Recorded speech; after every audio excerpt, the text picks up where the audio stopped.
Hi, it's Tpok. I am back in true remembrance.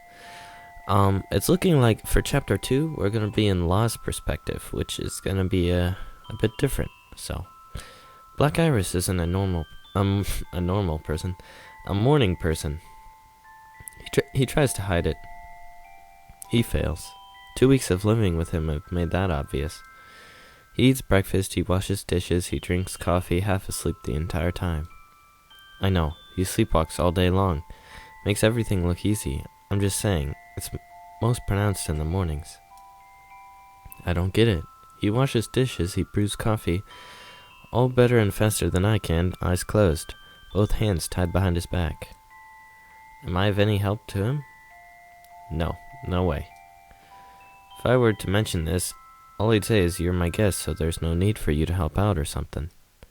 But I can't just leave it at that, which is what makes me a fool among fools. Blackiris is good, frighteningly good, at everything. Is it because he's a guide, or to begin with, I don't know. I do know this.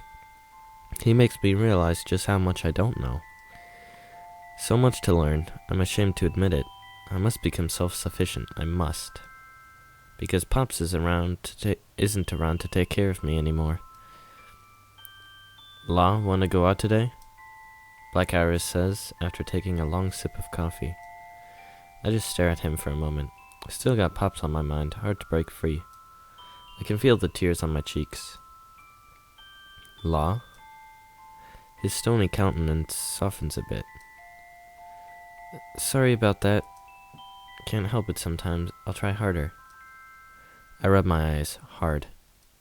The crying doesn't survive for long, usually. I know, you can't cry in front of others. I'm not a kid, not anymore. Blackiris just stares at me. He's waiting for the tears to end. He does this out of habit, not malice, I get that, but still, it doesn't help. And where are you taking me? Well, how about the park, or perhaps the library? Yay, let's go! No, I'm not faking it. Blackiris is antisocial. He'd stay at home all day if he could. He's never taken me anywhere other than Rook's, but that doesn't count. I'm not allowed to wander anywhere, not without my guide. Suits me fine, I don't have a choice anyway. I'm a patient here. It's been a long time. I love going out. I wonder where this park is. The weather's perfect for a stroll, that'd be fun. And if we're going to the library, so much the better. I've read all my books. I want to borrow some more. That'd be fun too. Either way, I can't wait. I gulp down my cafe au lait. What? Au lait? And jump to my feet. Give me a couple of minutes. Weather's good. I'll go hang up the laundry to air. Be done soon. I swear. You don't have to be in such a rush, you know. It's not as if I'm planning to take off without you. I know you better than that, you meanie. I'll be done before you change your mind, I promise. So don't leave me, okay? Okay. So I grabbed the laundry basket. Out into the garden. Ah, the clotheslines. Good. Time to start hanging stuff. Odd. Where are the ancient clouds? Where's the snow? Not that I'm complaining. It's still freezing out here, but look, see there, you can feel winter's timid light whisper between the high trees. Half finished now, making good progress, but wait, what was that sound? Could be a dog or a cat. If it is, I hope it's nice, I want to pet it. But what if it isn't? I'm kind of scared. Oh well, let's take a look and see. Oh, that's not a dog or a cat. Well then, and you are? I say to the girl who has just appeared. Well, no, the girl who has been here the entire time, that's more like it. She stares at me, stares at my laundry basket. Then she presses her fingertips together. Looks like she's at a loss for words. What now? I'm at a loss for words too, so we're reduced to staring at each other. Are you lost? No, I'm not. The girl suddenly hangs her head. Okay, so she's not lost. A thief, maybe? Then I shouldn't be standing here talking to her. I should go call Blackiris. Okay, if she doesn't talk, I'm going to bolt. I begin to turn my back when... Wait! I'm looking for a Mnemonicide. If you, happen to be one... The girl cuts herself off. In silence, she stares down at her clenched fists. I see, one of Blackiris' patients. The Mnemonicide? He's indoors. Anyway, come in, okay? Too cold out here. Thank you. Thank you very much. No point in taking the back door, front door it is. The girl remains silent. There's a look in her eyes full of hidden things. Has she got the Dolor too?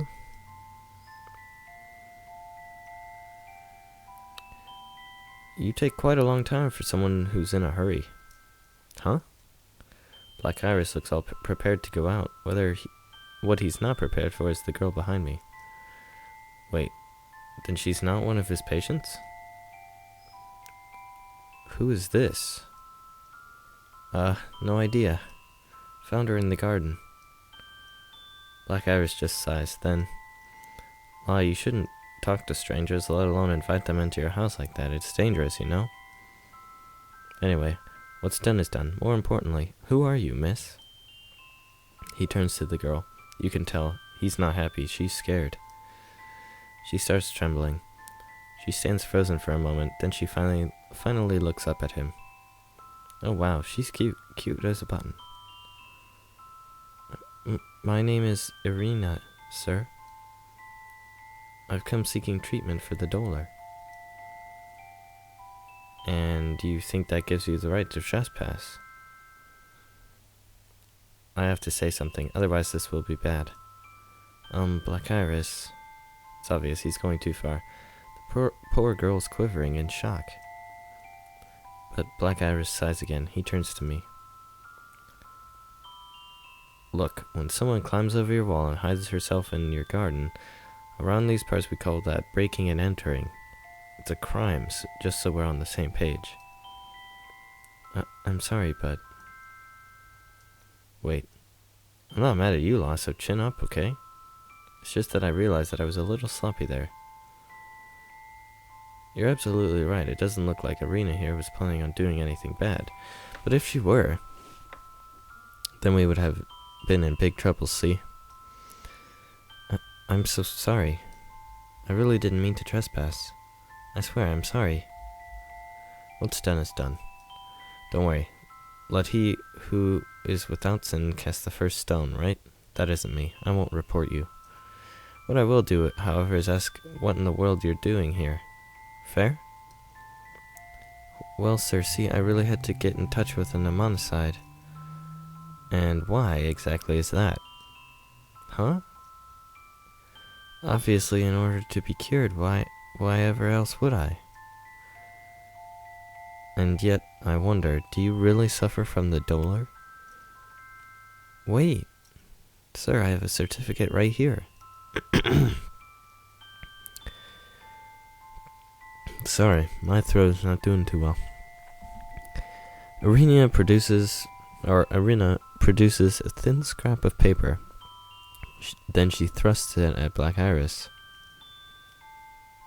who glances at it once and pushes it back. Very well, I believe you on that. The certificate's genuine, or such a good forgery I can't tell. But tell me, where's your permit for the Mnemonicide protocol? You don't have one, do you? You shouldn't even be here, not for a long, long time. If you're found, you're going to be imprisoned here for life with no chance of parole. I'm sure you're well aware of that, right? Her lips have frozen in terror. There's fear in her heart. There are tears in her eyes. Blackiris shrugs. He waits, and he turns to me.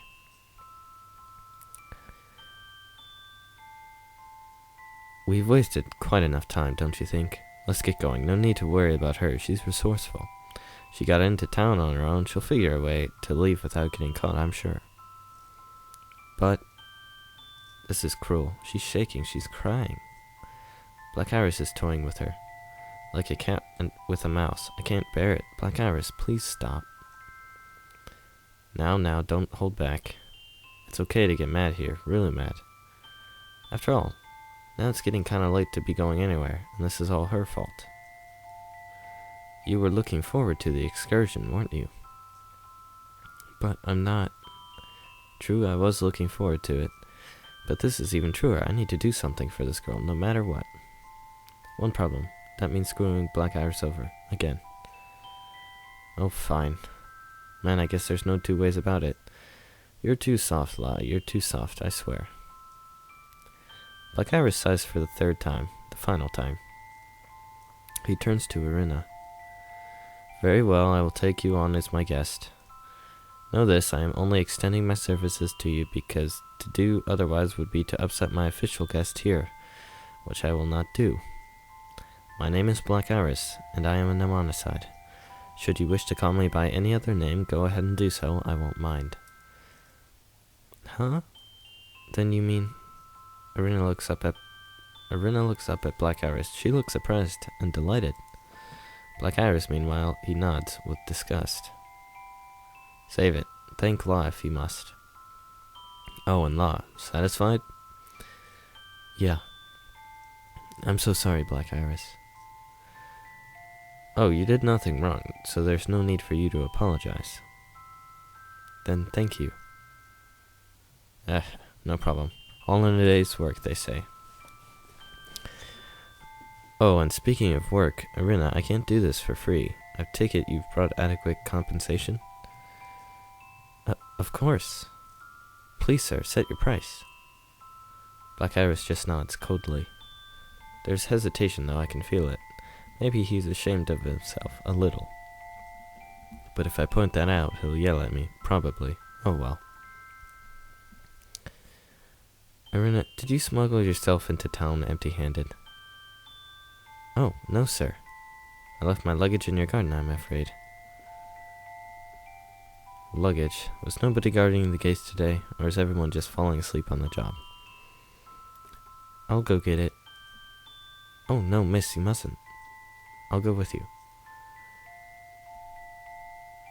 I turn to leave. Irina runs after me. We walk together in silence. Time to take a good long look at her.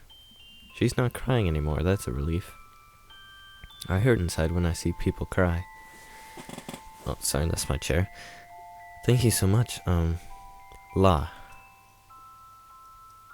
Miss La, then? I fear that if it weren't for you, I would have been done for. Not at all.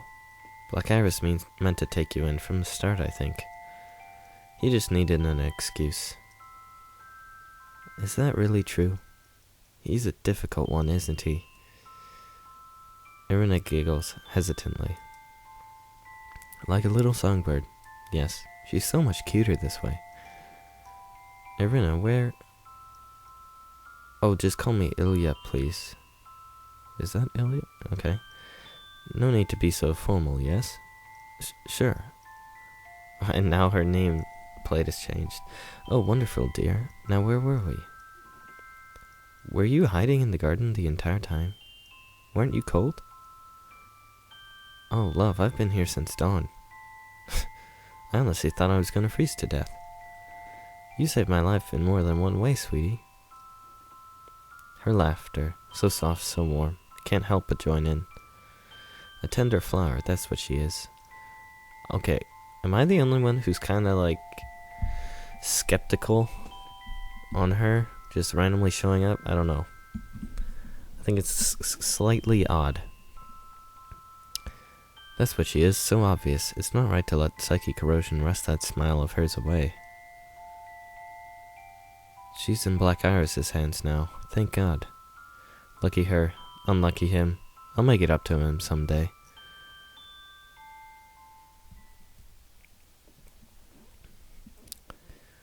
At Aroma with Blackiris and one other. Now we're the resolution's too small to actually have everyone lined up. Rook's at his counter, as usual. Files lined up in front of him. He's labeling them carefully. Busy? Nah, just keeping the place decent. Welcome. The hell, man? Yet another broad? Hey, Lil La, you gonna stand for this? He's two-timing you, girl. Now see here, a real gentleman like me wouldn't do nothing like that. So, Rooks noticed Ilya. Look at his face, half envious, half stunned, all too complicated. This is Irina. I took her in as my guest today. Yet another side job? Man, what are you gonna do if Dexter ever finds out? I'll burn that bridge when I get there. Or something like that. On that note, I've got a favor to ask you of you. Aha, so hell has frozen over. Oh, my microphone just moved. You gotta be kidding me. Wait, you asking a favor? You gotta be kidding me. Rook sweeps up the files. His hands move fast. So fast it's all a blur. For a moment I think about asking what's in those files, but it's too late. They're all racked in no time.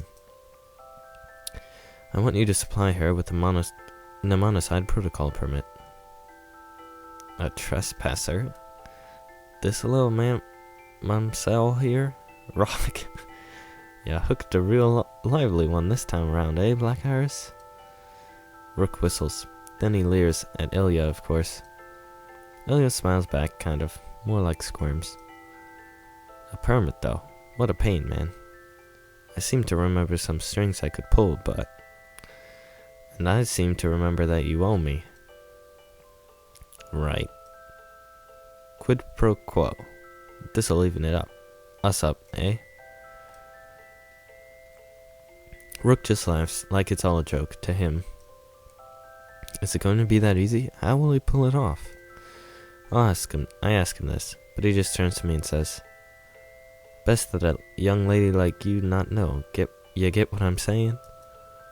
So, it'll be dangerous. Great, everything's my fault. Now even Rook's mixed up in this. La? The decision to take Irina on as my guest was mine. Mine and mine alone. Do you understand? You have nothing to do with this. Blackiris can see right through me sometimes. That bothers me. See, I'm an open book to him. Not happy about that. Not all the time. Irina, I know you already know this, but you've been diagnosed with a very mild case of the Dolor. Therefore, you will be my guest for a day only. But if you don't have a permit, you won't be allowed to leave, so... I'll have something ready by first light tomorrow.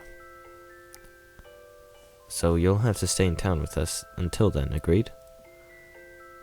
Yes, of course. Thank you, sir. Alright, then let's get started. Can you tell me what happened to you? What caused your psychic corrosion? Ilya listens quietly, and the lines of tension begin appearing on her face. Not surprising at all. It's really hard. How do you open yourself up? How do you retell your most painful memories, especially to a total stranger? Aha, that's my cue. Gotta get this done for you, and you don't need me here. Rook nods. He knows what's going on. He stands up, walks to the door. He closes it up shop, then he leaves. I guess that's my cue too. But what to do? I can't go anywhere. Not without my guide, not without Blackiris. I'm stuck, I think. Oh, but wait. Ilya started to talk. I'd like you to erase my memories of my family, sir. Wait a second, she can't be serious, right? Wrong. That look on her face, it's obvious. She's serious. Dead serious. Family. Pops immediately comes to mind. He was so good to me. Your memories of your family? You say that they're at the root of your psychic corrosion? Tell me more, if you please. Yes, sir. In my family... Blackiris makes a motion with his hands, cuts Ilya off. He doesn't need any more than this. He knows what his target is. He doesn't have to know how his patient has been affected. He doesn't have to know how Ilya was hurt. That's irrelevant. I can tell. I can read him like a book, but only once in a while.